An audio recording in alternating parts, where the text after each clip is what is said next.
A certain king had a beautiful garden, and in the garden stood a tree which bore golden apples. These apples were always counted, and about the time when they began to grow ripe, it was found that every night one of them was gone. The king became very angry at this and ordered the gardener to keep watch all night under the tree.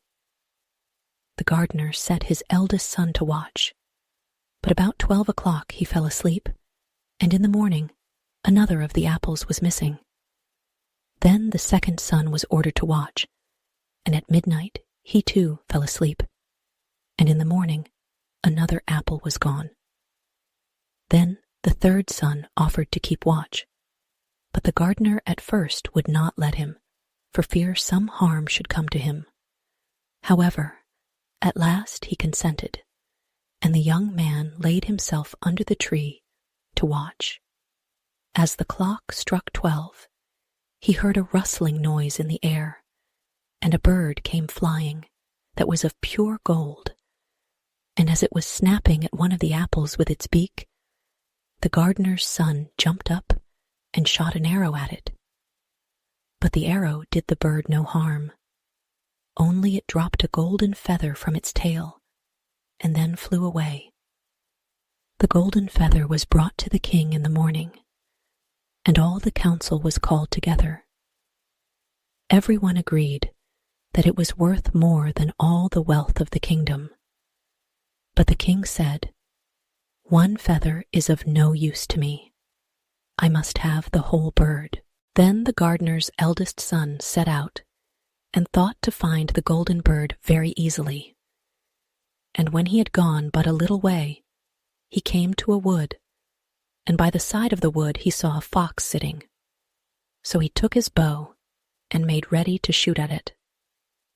Then the fox said, "Do not shoot me, for I will give you good counsel. I know what your business is, and that you want to find the golden bird. You will reach a village in the evening, and when you get there, you will see two inns opposite to each other, one of which is very pleasant and beautiful to look at. Go not in there, but rest for the night in the other, though it may appear to you to be very poor and mean." But the son thought to himself, "What can such a beast as this know about the matter?" So he shot his arrow at the fox, but he missed it, and it set up its tail above its back and ran into the wood. Then he went his way, and in the evening came to the village where the two inns were, and in one of these were people singing and dancing and feasting. But the other looked very dirty and poor. "I should be very silly," said he, "if I went to that shabby house and left this charming place." So he went into the smart house and ate and drank at his ease, and forgot the bird and his country too.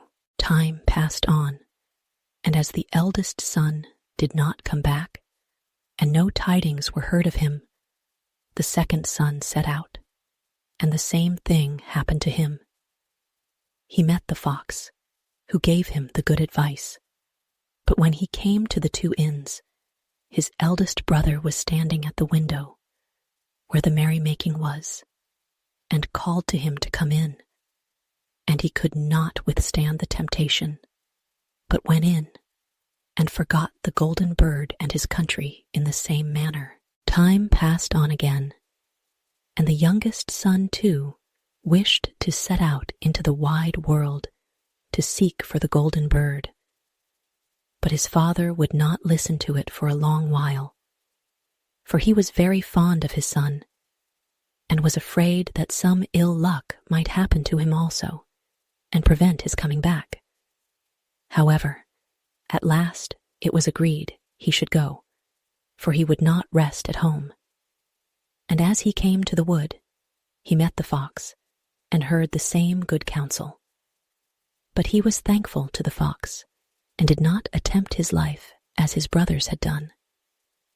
So the fox said, "Sit upon my tail, and you will travel faster." So he sat down, and the fox began to run, and away they went over stock and stone so quick that their hair whistled in the wind. When they came to the village, the son followed the fox's counsel, and without looking about him, went to the shabby inn and rested there all night at his ease. In the morning came the fox again, and met him as he was beginning his journey, and said, "Go straight forward till you come to a castle, before which lie a whole troop of soldiers, fast asleep and snoring. Take no notice of them, but go into the castle and pass on and on till you come to a room where the golden bird sits in a wooden cage. Close by it stands a beautiful golden cage, but do not try to take the bird out of the shabby cage and put it into the handsome one, otherwise you will repent it." Then the fox stretched out his tail again, and the young man sat himself down, and away they went over stock and stone till their hair whistled in the wind. Before the castle gate all was as the fox had said. So the son went in and found the chamber where the golden bird hung in a wooden cage, and below stood the golden cage, and the 3 golden apples that had been lost were lying close by it. Then thought he to himself, "It will be a very droll thing to bring away such a fine bird in this shabby cage." So he opened the door and took hold of it and put it into the golden cage. But the bird set up such a loud scream that all the soldiers awoke, and they took him prisoner and carried him before the king. The next morning the court sat to judge him, and when all was heard, it sentenced him to die, unless he should bring the king the golden horse, which could run as swiftly as the wind. And if he did this, he was to have the golden bird given him for his own. So he set out once more on his journey, sighing and in great despair, when on a sudden his friend the fox met him and said, "You see now what has happened on account of your not listening to my counsel. I will still, however, tell you how to find the golden horse, if you will do as I bid you. You must go straight on till you come to the castle where the horse stands in his stall. By his side will lie the groom, fast asleep and snoring. Take away the horse quietly, but be sure to put the old leathern saddle upon him, and not the golden one that is close by it." Then the son sat down on the fox's tail, and away they went over stock and stone till their hair whistled in the wind. All went right, and the groom lay snoring with his hand upon the golden saddle. But when the son looked at the horse, he thought it a great pity to put the leathern saddle upon it. "I will give him the good one," said he. "I am sure he deserves it." As he took up the golden saddle, the groom awoke and cried out so loud that all the guards ran in and took him prisoner. And in the morning he was again brought before the court to be judged, and was sentenced to die. But it was agreed that if he could bring thither the beautiful princess, he should live, and have the bird and the horse given him for his own. Then he went his way very sorrowful. But the old fox came and said, "Why did not you listen to me? If you had, you would have carried away both the bird and the horse. Yet will I once more give you counsel. Go straight on, and in the evening you will arrive at a castle. At 12 o'clock at night, the princess goes to the bathing house. Go up to her and give her a kiss, and she will let you lead her away. But take care you do not suffer her to go and take leave of her father and mother." Then the fox stretched out his tail, and so away they went over stock and stone, till their hair whistled again. As they came to the castle, All was as the fox had said, and at 12 o'clock the young man met the princess going to the bath and gave her the kiss, and she agreed to run away with him, but begged with many tears that he would let her take leave of her father. At first he refused, but she wept still more and more, and fell at his feet, till at last he consented. But the moment she came to her father's house, the guards awoke, and he was taken prisoner again. Then he was brought before the king, and the king said, "You shall never have my daughter, unless in 8 days you dig away the hill that stops the view from my window." Now this hill was so big that the whole world could not take it away. And when he had worked for 7 days and had done very little, the fox came and said, "Lie down and go to sleep. I will work for you." And in the morning he awoke, and the hill was gone. So he went merrily to the king, and told him that now that it was removed, he must give him the princess. Then the king was obliged to keep his word. And away went the young man and the princess. And the fox came and said to him, "We will have all three, the princess, the horse, and the bird." "Ah," said the young man, "that would be a great thing, but how can you contrive it?" "If you will only listen," said the fox, "it can be done. When you come to the king, and he asks for the beautiful princess, you must say, 'Here she is.' Then he will be very joyful, and you will mount the golden horse that they are to give you, and put out your hand to take leave of them. But shake hands with the princess last. Then lift her quickly onto the horse behind you. Clap your spurs to his side and gallop away as fast as you can." All went right. Then the fox said, "When you come to the castle where the bird is, I will stay with the princess at the door, and you will ride in and speak to the king. And when he sees that it is the right horse, he will bring out the bird, but you must sit still and say that you want to look at it, to see whether it is the true golden bird. And when you get it into your hand, ride away." This, too, happened as the fox said.